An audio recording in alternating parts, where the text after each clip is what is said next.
చేసి కుదేలు చేసి కబ్జాలు చేసి ఆర్టీసీ ఉద్యోగులు ఆత్మహత్య కారణమైన వీళ్ళు ఇవాళ ఆర్టీసీ గురించి మాట్లాడుతున్నారు. అదే కాకుండా పేదవాళ్ళు ఎక్కేది ఆర్టీసీ బస్సులు. అలాంటి బస్సుల రేట్లు పెంచి ఇవాళ ఆడవాళ్ళు బస్సులలో వస్తే తట్టుకోలేకపోతున్నారు. నేను ఒకటే సూటిగా అడుగుతున్నా, ఆర్టీసీ ఫ్రీ బస్ పెట్టొద్దా?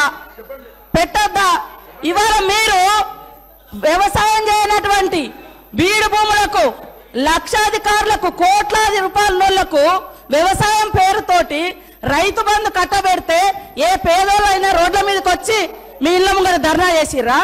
ఈ రోజు ఆటోలను ముందు పెట్టి మీ అధికారం రావాలని ఎప్పుడు మిమ్మల్ని మీరు సెంటిమెంట్లను వాడుకొని ఒకరిని ముందు పెడతారు, ఆ తర్వాత మీరు వెనక నుంచి వస్తారు. ఇది మీ నైజం.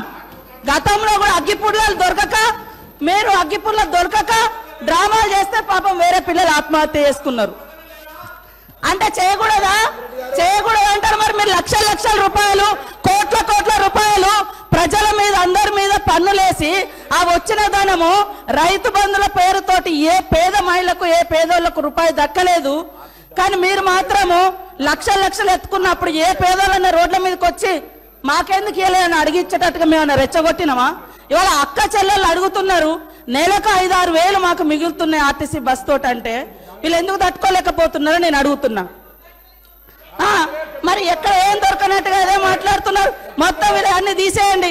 కాబట్టి ఆర్టీసీ బస్సులలో మహిళలు ప్రయాణం చేస్తే మీకేం ప్రాబ్లం అది చెప్పండి.